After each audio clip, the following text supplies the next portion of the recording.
I'm Lisa, and I work here at the Tulsa Zoo in the Education Department. And this week on our Tour Tuesday, we're taking a walk through the Life in the Desert building. Now, you might know a little bit about deserts, but one thing they all have in common is they're very, very dry because there's very little rainfall in the deserts throughout the year.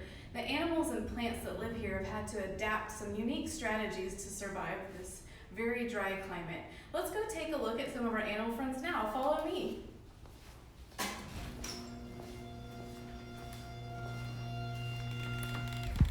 So this part of the desert building is a little bit dark right now. We're trying to conserve energy, and that's exactly what this pancake tortoise and girdle-tailed lizard are trying to do. During the heat of the day, they'll seek out shelters from rocks and their surroundings in order to get out of the heat and the sun. And if you look over here to the right, we have a couple of pancake tortoises that are trying to share the same space together to get out of the bright light. So I have some more animal friends I'd like to show you, so follow me into the next part of the building. After you.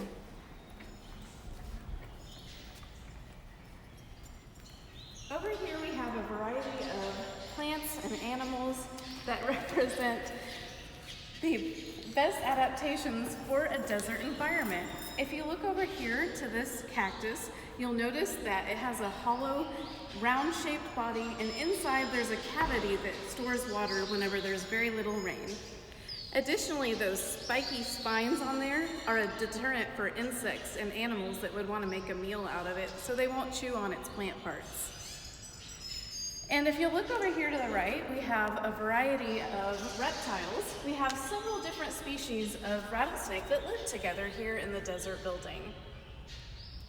Sometimes they come out during the day to get a little bit of sun, and then sometimes they go burrowing, and they do hide out whenever they're ready to ambush their prey.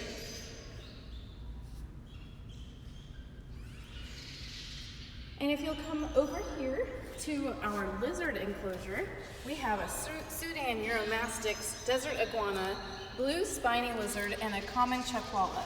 And you can see this chuckwalla here and this desert iguana are sitting on top of this rock, and they're doing what's called basking.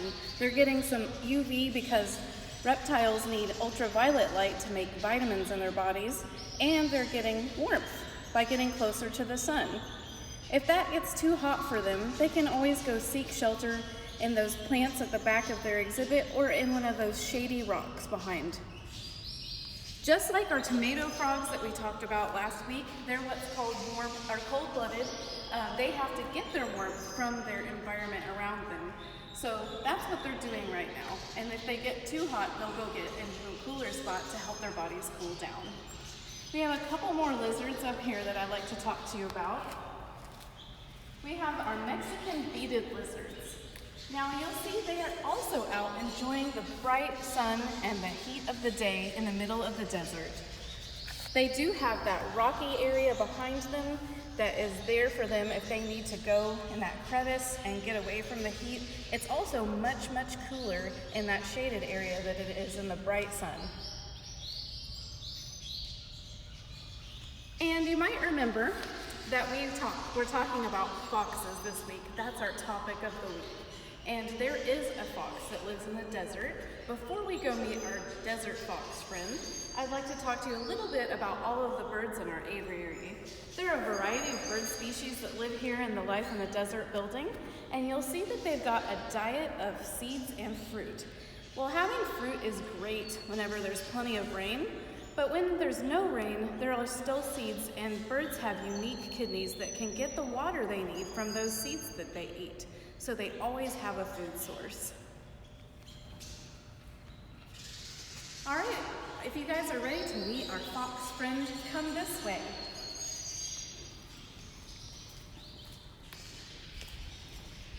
Since there are more of you than there are of me, I'll let you go first. After you.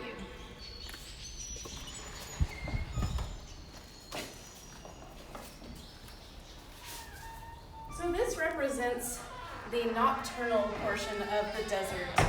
You can see here that our fennec fox has awakened so that he can hunt for insects at night.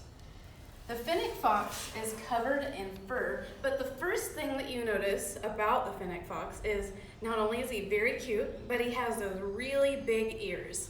Those ears do a couple of things. They can use their ears to track insects around them when they hunt.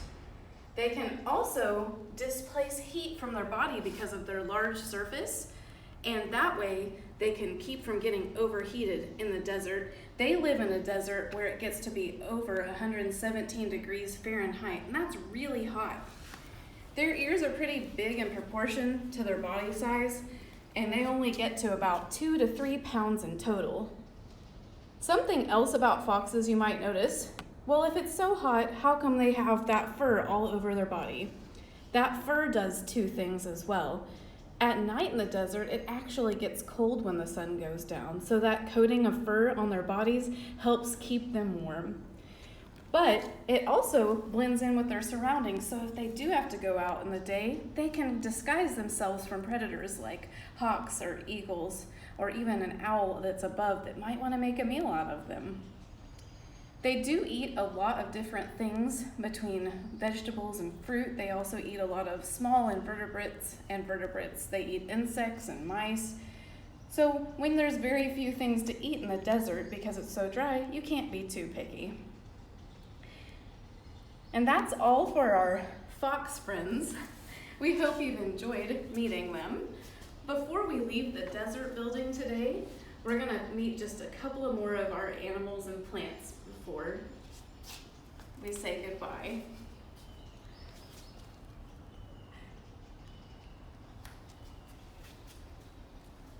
So they use nocturnal habits in order to avoid the heat of the day. Here's another mammal that does a different thing to avoid the hot sun. This is the naked mole rat. And naked mole rats are very elusive. They're hard to find. That's because they spend all of their time underground in burrows. And when they're burrowing, the queen tells everybody what to do. They have a social structure much like that of a bee. Seems like they're all taking a nap underneath their bedding right now, so we'll let them stay doing what they do best, which is napping. They have big teeth to eat whenever they're awake. Once again, we're gonna head into another part of the zoo, desert building.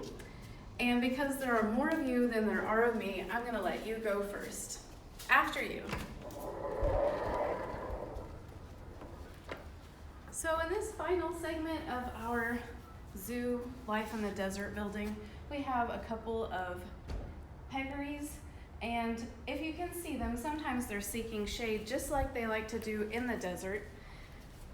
They are resting, they're conserving their energy. They have really pointy tusks that come from their mouth that they use to eat their favorite fruit, prickly pears. And before we head out, there are just a few more plants and some insects that are native to the desert that I'd like to talk to you about. Over here, we have some of our succulent plants. Our succulents have thick stems and leaves that are meant to absorb extra water so that they'll have plenty of water to drink whenever there's no rainfall in the desert. And if you come around the backside, you can get a good view of our insects that live in the desert. So over here we have our blue death-feigning beetle and our dish-backed darkling beetle.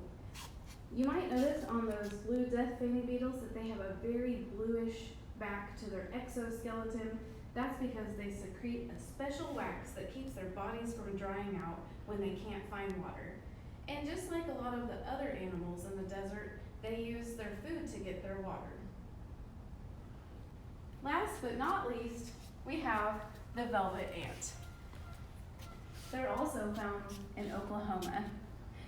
The velvet ant can develop a powerful, potent toxin, and they can deliver a powerful sting. So if you see one, it's best to observe them from afar. Well, I hope you've enjoyed our trip through the Life in the Desert building, and I hope you'll join us again tomorrow for story time at 10 o'clock. Thanks, friends. Bye.